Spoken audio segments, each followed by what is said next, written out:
So, by now we've all heard the rumor. Supermassive might be making a Scream game. That's literally all the information we have. Normally I wouldn't make a video based on this thin of a topic, but multiple people asked me to do so, and I'm not gonna lie, I think Supermassive making a Scream game is a great idea, so here we are. First off, let's look at the evidence that triggered all of this speculation. The first inkling in this direction traces back to a set of tweets by R.J. Torbert, the Funworld executive who is credited with coming up with the name Ghostface for the mask, which is a bit of an odd claim to fame, since the advertising copy for the Halloween kit, which had its design swiped to create the mask, already had the word Ghostface written prominently on it? But whatever, we're not here to adjudicate a 30-year-old copyright issue, we're here to talk about Scream. Okay, one more thing, and I know this isn't the most important part, but why is that bed a giant sponge? That's weird, right? Anyway, as you can see in the tweets, Torbert is talking about there being two upcoming games. One is a board game, the other is a video game. He says that we'll love both of them, but I think it's fair to suspect he's pretty biased on that point. Like, this guy's entire job for the past 30 years has been marketing the Ghostface mask, so, you know, he's probably going to be pretty pro Ghostface mask. The board game is currently on Kickstarter, targeted to end its campaign on Halloween, which, that's cute. It's already fully funded with over 3 weeks to go, so they've got plenty of time to hit those stretch goals. Hey, let's check this Kickstarter out. I mean, I've never played a Stop the Killer game because I'm not really a board game person. I'm more of a hidden object guru. But this is about Scream, my second favorite horror franchise of all time after Friday the 13th, so let's see what it looks like. So right off the top, we can see that they're already at $40,000 American. That's right, I can't change this to US for some reason. So they're well funded, and we can check the stretch goals in a second. I'm not going to watch the video. I don't care to hear people talking about the game. Love this cover art. I think that looks badass. I also like that the officially licensed Funworld logo looks like a discount sticker. It's just super ugly. And it kind of is going to be weird when there's actual store stickers on there eventually. One thing I want to point out, did you know that Ghostface's like official slogan is that Ghostface is the icon of Halloween? Like, that's their registered slogan. I feel like Michael Myers masks could, like, you know, jump in there, but whatever. We see some of the varieties of masks we'll get in the game. This is default Ghostface. We've got Devil Ghostface and his pitchfork, and Blue Ghostface with his ice pick, because he's cold themed. All right, and here's the Ghostface I'm absolutely obsessed with. I love you, Scarecrow Ghostface, with your sickle. Don't ever change. Can't get enough of this guy. I desperately want him to feature in a movie. I don't know how. I need it. Okay, let's see. Now you've got Ghostface shooting arrows into somebody. Ghostface pulling a Jason? Like, that's a little weird, right? How much he's pulling a Jason? Machete and green, that's kind of off-brand. Okay, so we've got original Ghostface. We've got, like, old mask Ghostface with a bow and arrow. Ice pick Ghostface. Machete Jason Ghostface. Bronze axe Ghostface, which I think is honestly pretty darn cool. We've got Devil Pitchfork. This one's weird. I think the idea he's Jack-o'-lantern Ghostface, because he's Ghostface orange, but with a carving knife. And then, of course, my beloved Scarecrow Ghostface, the only one who gets a different costume, and Mirror Mask Chainsaw Ghostface, who, okay, I mean, that looks pretty badass. Am I the only one sad that we didn't get, like, shirt sleeves torn off flamethrower Ghostface? No? Okay, that's just me then. Double-sided game board for how you play this game. I don't know how to play the game. I'm just massively upset that one of the things included here is a picture of someone's guts spilling out after being chainsawed. I know it's a horror game, but maybe we could have left that off of the thing that we're supposed to have in our house and not give us nightmares. Ooh, a spinner. For the spinner is double-sided. One side you flick for yes or no answers, the other you battle Ghostface. Cute. Then we've got cards. Oh, Craven's Arcade. Well, I mean, they're allowed to do that. It's not like Wes Craven copyrighted his name before he died. Ooh, Officer Stanley. All right. Comes with metal weapon game pieces. That's pretty cool. Movie tickets. Oh, cute. Oh, those are your lives in the game. Nice. All right, here we go. Stretch goals. Okay. Reflective gold foiling will be added to the game board and the Officer Stanley save badge. Good. 2. Clear UV spot treatment. Don't know what that is. Will be added to various elements to give it a classy finish. Feel like they and I have very different definitions of the word classy. 3. Ooh. That is a nice looking sticker. All right. Oh, I don't know who Justin Osborne is, but great work on that sticker. Oh, nice. Okay. You add metal butcher knife and ice picks to the game. Oh, so wait. But the ice pick's already in there. I'm so confused. That's weird, right? You said you're going to add the butcher knife and the ice pick, but the ice pick's in the ones you've already laid out. The only thing missing is the butcher knife. What are you up to, game? Anyway, I'm being too suspicious. 5. Okay, they were at 40,000, right? So all of this has been unlocked. Oh, bow and arrow and chainsaw. Again, chainsaw's already there, bro. You're already promising this in the base game. I mean, they've reached these levels, so, you know, this isn't something I need to get upset about, but, like, you're promising stuff that you already promised without the stretch goals. Let's just read the text to make sure they weren't, like, saying contingent. Yeah, look. Concept picked that the other two are butcher knife and bow and arrow. And if, like, stretch goal 4 was butcher knife and stretch goal 5 was bow and arrow, that's fine. But you're already promising. Okay, someone did not do this very carefully. All right, I'm being real jerk about this. Okay, so here's where they're up to with the stretch goals. We've got, oh, a dice shaker. I love dice shakers because as a child, I watched the movie Octopussy, which many people say is the worst James Bond movie. And I don't disagree with that. But because I first saw it when I was a child, I still love the movie Octopussy. But it's not good. Okay, so here's what's next. Ooh, drawstring storage bag for all the game pieces. Nice. That is handy. Feels like that's cheap enough. It should have been a little lower, but whatever. Okay, 8 is montage of the Killzone artwork. Oh, it comes with a poster with all the kill zones, except for the chainsaw, because, you know, Jesus, you don't want to see that chainsaw. All right, let's see. Campaign 9. The Trivia Expansion Pack. If Ghostface gets too close to the drive-in, all players can agree to stop the game to conduct a trivia set background. Using your knowledge about all things horror, you can push Ghostface back on the board, giving you more time to stop the killer. Must break the seal to access each question. Enough trivia questions to play 30 games. Oh, okay. So this is a folding open. What is the name of the... Wait. Where's the answer if you have to cut it open? Oh, V6H10. So you, like, have to get the answer out of, like, the game book or a companion app or something? That's weird. Anyway, it's Tiffany. Chucky's wife in Bride of Chucky is Tiffany. Now, she got really weird in subsequent movies, but that's a crazy franchise. Oh, that's it. That's the last goal. Well, they're already at 40,000. And like I said, they got 3 weeks left, so I can't imagine they're not going to get all the way there.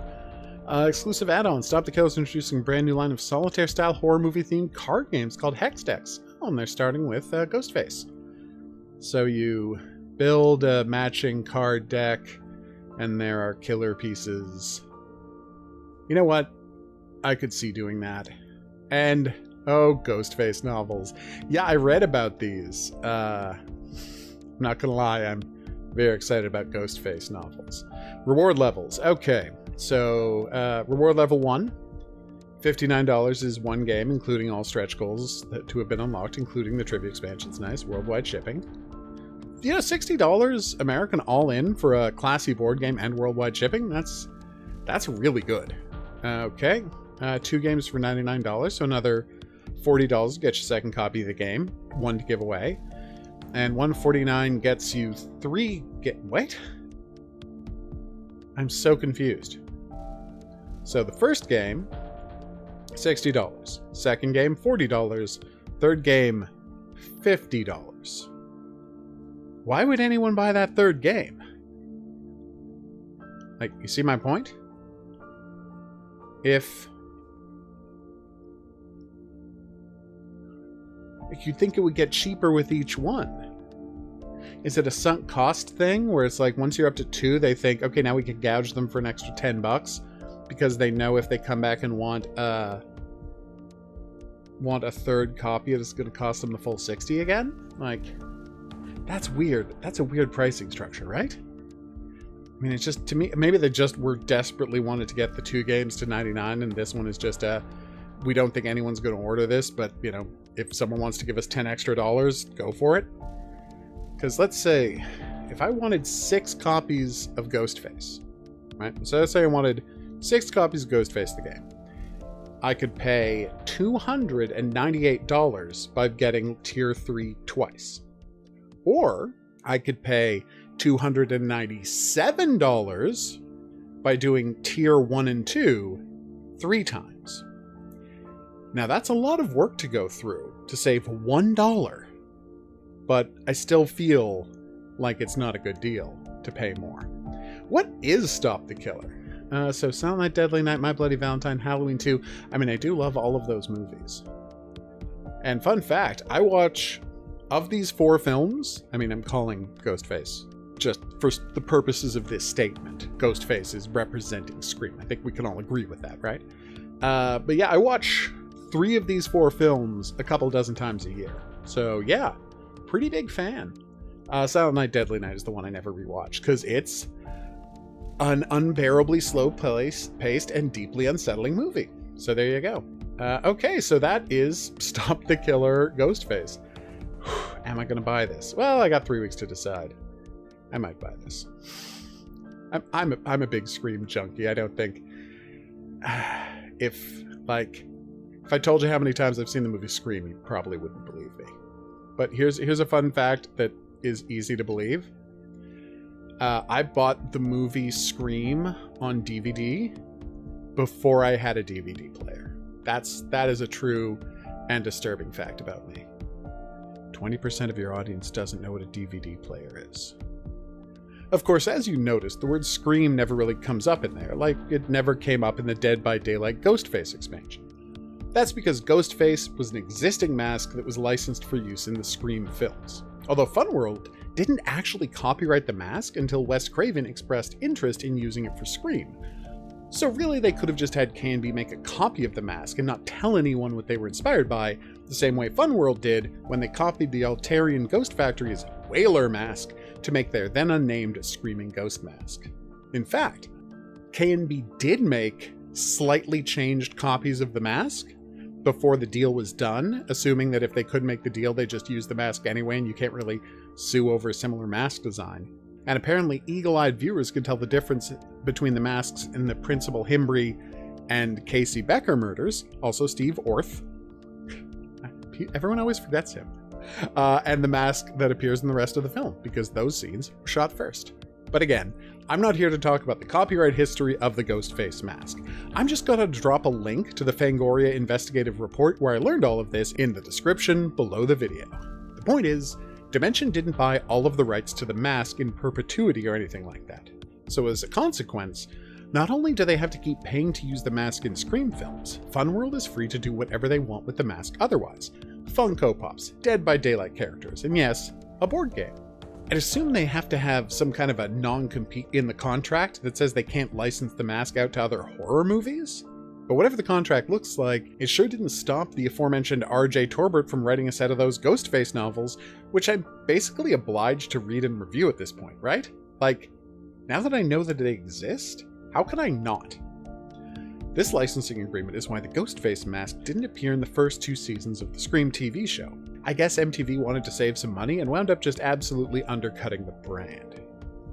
This is why it's significant that Torbert referred to there being a Scream video game rather than a Ghostface game, because that suggests that this is an official licensing of the Scream franchise in partnership with Dimension Films. I mean, I think that's what it means. This dude's sentence construction is just bizarre. What do those dashes mean? Like, I went through 6 months of this guy's tweets, and something like 95% of the time he uses ellipses for all of his punctuation other than the period he ends his tweets with. Then suddenly, for this one, he's got a bunch of dashes in all caps? It's deeply off-brand for the guy, is what I'm saying. How are we supposed to be reading this? Is the title of the game Scream: Ghostface? That's honestly not a bad title. And given how protective Funworld is of the brand, I could actually see them making it a condition of the mask being used in a video game that the brand name had to appear somewhere in the game's title. And I'm not exaggerating about their brand protectiveness. Torbert has an anecdote on his timeline about how the Ghostface mask was used at a super emotional moment in a children's film. And he points out that they had to work with the filmmakers to make sure the mask's brand name was mentioned in dialogue. Ghostface. So yeah, they take that stuff seriously. I'm also troubled by the way that he fails to say that it's a video game. The way he mentions Funko suggests that what he's talking about is Funko's upcoming Scream card game, which is played with a partner phone app. Now, you and I know that that doesn't mean that it's a video game, but does RJ Torbert understand the distinction? He specifically says that he's only talking about 2 games here. Ghostface the board game and Funko's card game seem to fit that bill. So while this doesn't rule out the possibility of there being a Scream game from Supermassive, I don't think that we can count this as evidence pointing in its direction. The only other evidence we have is an anonymous Discord leaker who says that this October there's going to be an announcement that Supermassive Games is working on a Scream game. This claim is backed up by Twitter account TheTipsterVG, who maintains that they heard the news that a Scream game was being made, but did not get any information about what developer was working on it. Sadly, there's no way to gauge the reliability of this tipster. According to them, their last account was deleted, so all of their accurate tips from the past are long gone. A convenient alibi, or very bad luck. It's beyond my skill set to determine which is the case. That said, I'd very much like for this to turn out to be accurate. Supermassive Games are absolutely the right team to be making a Scream title. Assuming it's a narrative adventure, of course. If it's another generic social deduction game, I can't imagine myself caring too much about the project. In an update, the tipster added that we can expect the Scream game to be an original story rather than an adaptation of any of the films, which makes perfect sense. And then they also recap a bit of the licensing drama I mentioned earlier. Although I'm sure they didn't mean it this way, the phrasing of the tweet suggests that the game might not feature the mask, which would just be a terrible move, as we learned from that aforementioned MTV show. So, can we expect a Scream game in 24 or 25 from Supermassive? Right now, there's just not enough information to say for sure. It's the right developer with the right project, so hopefully we get something concrete in the near future. Also, is it bad that I want this tipster to be telling the truth solely because they claimed a new Saw game is on the way, and I'm desperate for more Saw games? I genuinely don't understand why we haven't spent the last 20 years just being pelted with constant Saw video games. It is the easiest franchise in horror to turn into a video game, people. Just get on this. Where was I? Right, so the big takeaway is Supermassive making a Scream game sounds too good to be true, but sometimes miracles happen.